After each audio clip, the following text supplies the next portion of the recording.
months, that part of communication has softened. We don't feel the panic. We don't feel that we need to cocoon anymore. We are out, we are ready, we are proactive.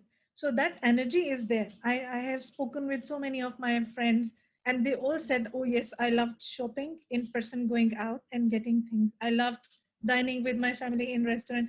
I see more pictures of bloggers on Instagram with more activity. They're again on the properties, showcasing the properties. They're again in the dining areas in restaurants, showcasing different dishes and how things have transformed, if they have in certain cases. So yes, consumer behavior is more cautious. They People still do not want to spend very big amount of money. That's the reason there are sales and discounts and special offers and special deals in every industry, literally every industry.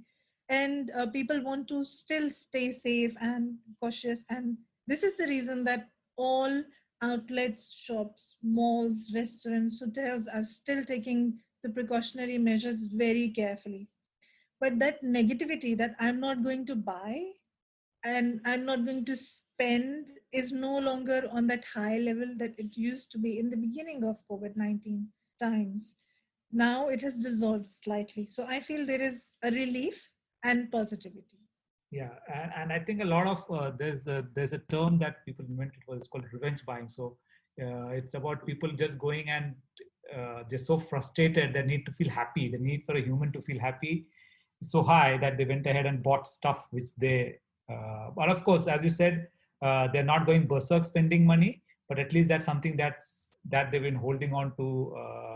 It's a different thing that I had to go buy clothes because I put on weight. That's a different story, but forced behavior change. But other than that, I think there's a lot of positive momentum in the industry. So a lot of the industries are doing well, a lot of the industries are not doing well. And that's true for SMBs, big, small, and organization. Do you think there should be a different approach to strategy? Like even now, if things are getting positive, do you feel there has to be a different strategy for companies to look at going forward? Like even for an SMB for that matter, does he have to have spent behind branding as a marketing mix? Is there something that he should be looking at? What should change from here? How should he look at marketing? I will go with your first statement of, let's say, should there be a different strategy? Yes, there needs to be a different strategy, a strategy that allows every industry to run a thorough need analysis, to understand the population, the new post COVID-19 population, because millions of people have lost their lives all over the world. In different countries, thousands of them have lost their lives, right? And that has left an impact on families, on people, on all of them who were connected with the deceased, with the people who have recovered, with the people who are in the process of recovery. So there is a different mindset. The tiers, the layers of consumers have changed. The grouping, the segmentation has changed. Like, you can well understand that now all mommies stay at home. They have this compulsion of being at home in the morning because kids have online school. So they have to assist kids. So they are going through something entirely different in the morning. So when it comes to, let's say, networking events for business, small business entrepreneurs who are mommies, mompreneurs, it's very difficult for them to attend meetings in the morning. So they are a different consumer set that needs a different approach of what is marketed to them. Similarly, people who used to put up, let's say, new billboards for new shops, that industry is very heavily affected because for some time there will not be new shops because the retail itself is at the moment struggling.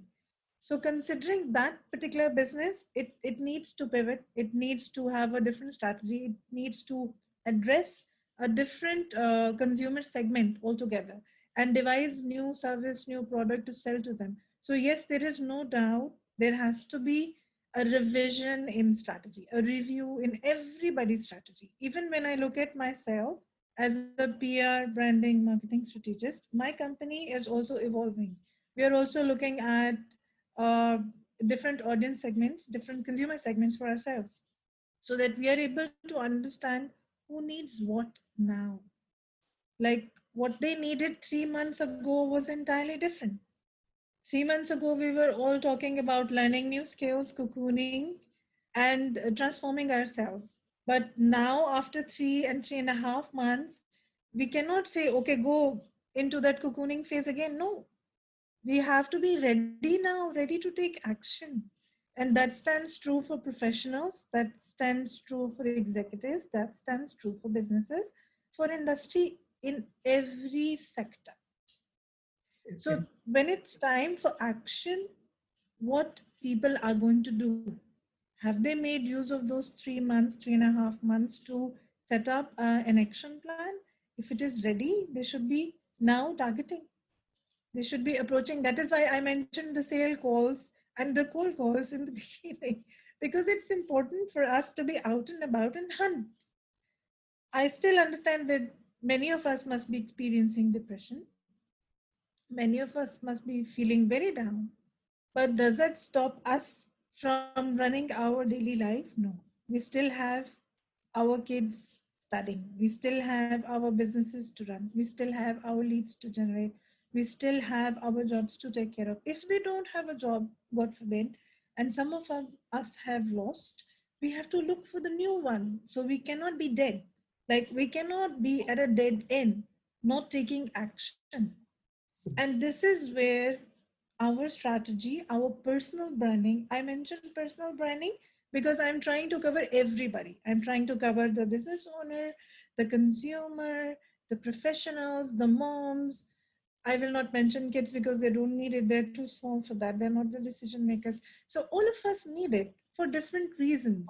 The professionals need it because they perhaps are looking for a better job now, and they will have to be more confidently outspoken about the goodness that they have, about the skill set that they have, about how they can bring value to the company. Let me quote an example. I'm hiring these days business development executives.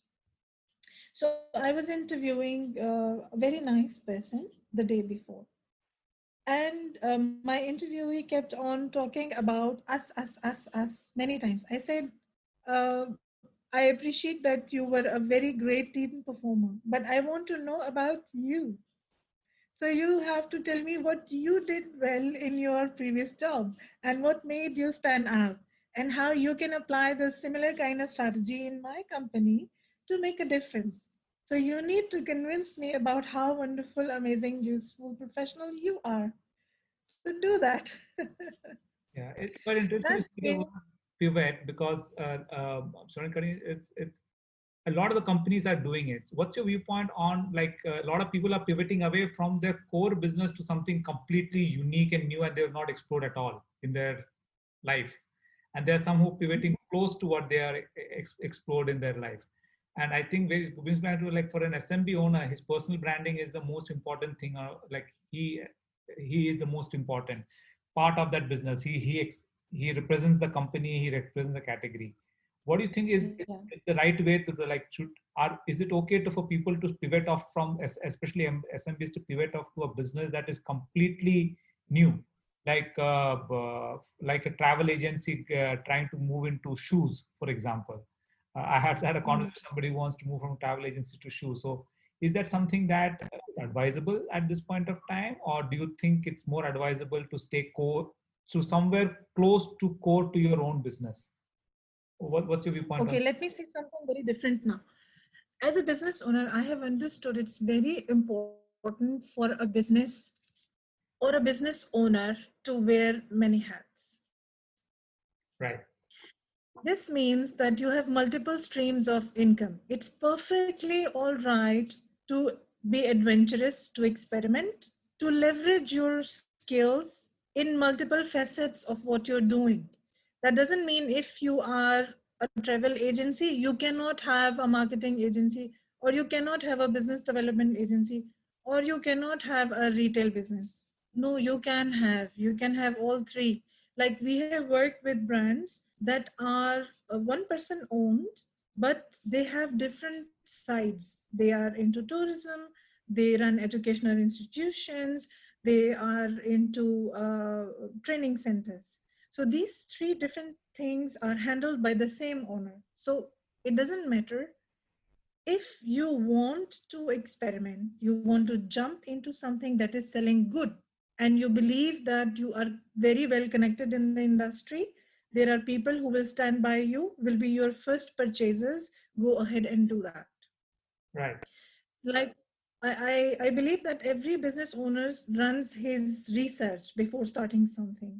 Right. So go with the research, make your analysis, make your calculations, check how well it's going to work for you, and then take the leap. Why not? This is the way we grow. Yeah, that's a very interesting thing, and I'm sure it's at these points of time there should more no limits to the way you want to do a new avenues, because the consumer behavior is changing. Anything else from, like, other than this branding, personal branding, and that an SMB should look at? Uh, like, for example, would YesGulf as a format help? How will it be looked at? Is there anything else Yes. that you look at marketing mix into his plan? Yeah, coming to the marketing mix, I believe that now the businesses need to take care of consumer needs in a different way. They need to have express in multiple ways goodwill. The more they express goodwill, the better connected they will be with the consumers. Now the network, you mentioned YesGulf, so I come to the network. Now the network, the human network around us is in need of goodwill. It needs compassion. It needs support. People need care. And the more a brand and a business is taking care of human element, of care element, of support element, the more it's going to stay in business. Secondly, we all have very strong, very powerful emotional needs these days. And there is no denying the fact. We need companionship. We all need friends around us. We all need to talk and express ourselves. We all need to understand where we are headed. In such a scenario, a brand that shows the light to the people, is approachable, is building, focusing on relationship, is offering very personalized experiences, is a brand that's going to stand out. And that's what a marketing mix should have. It should offer support, it should offer friendship as a boon. It should be transparent, no doubt. It should have value propositions, no doubt, because we all need to be very discreet with the little money everybody's left with. So it's investments we are making when we are interacting with businesses, and businesses need to understand that in return, they are also making investments into human experiences. The more they stay close to this, the more they stay close to bonding with the people, the more in business they will stay. That's what it is, and I think today, being honest as a brand is a cornerstone, because people, with limited spending limits and people counting every penny that they're spending, the last thing that you want a brand to come across would be to be seen that it's not transparent. And it's well put, Nousheen. I think it go long stead, personalized and experience and honest experiences of the brand. Uh, is that and I go back to the SMB part of it, is that a lot of the brand promise comes from the owner, for that matter, for an SMB. Uh, how much do you think should the brand role and the SMB owner role play a mix?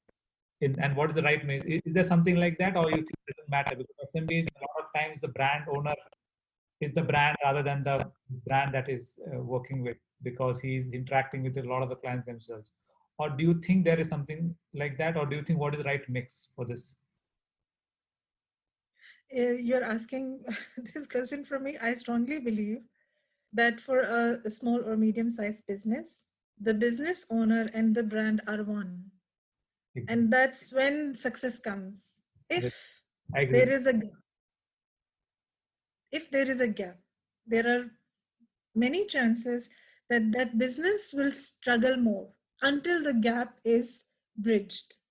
It's extremely important for the value system, for the mission, for the vision of the owner to be one with the operations. It has to be a blend. There has to be affinity, there has to be authenticity. People will not buy from you if they don't trust you, right?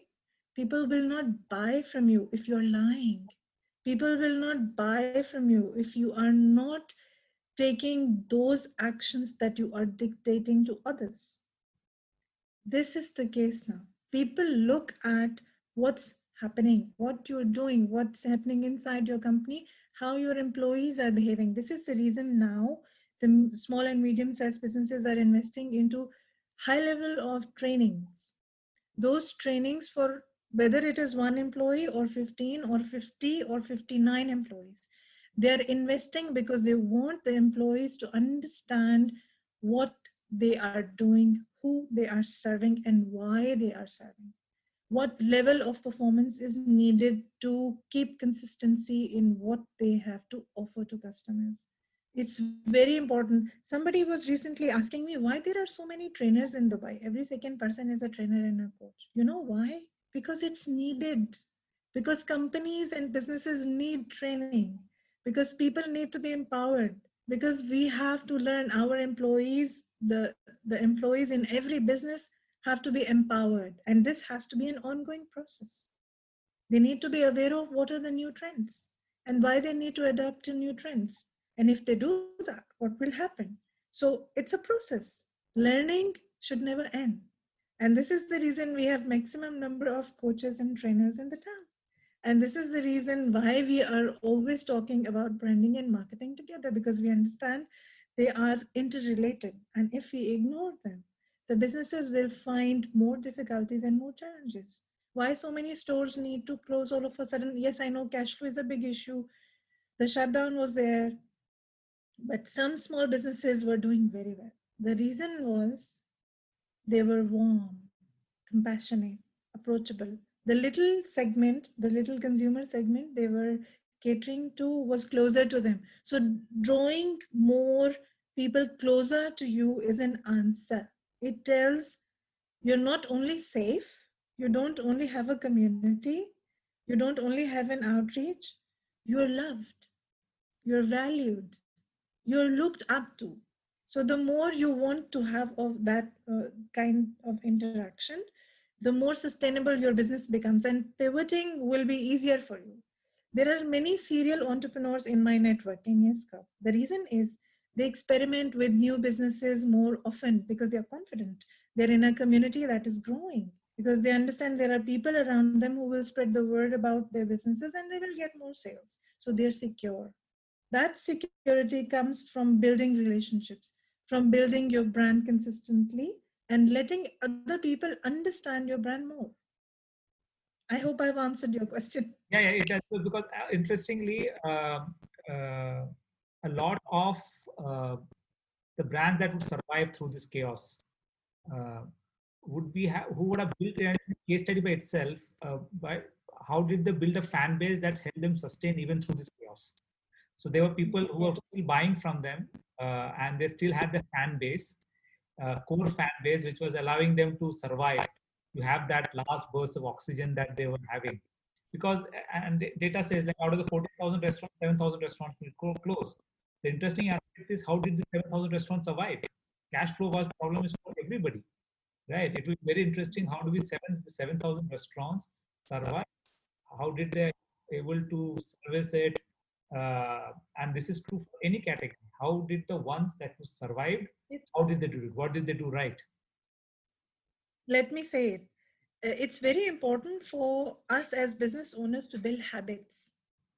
People who are around us, whether they buy today or they buy after 10 years, they should have this habit of seeing us, of interacting with us, of sharing experiences with us, of maybe learning from us, of having an emotional affinity with us. That will keep on bringing them, no matter what the circumstances.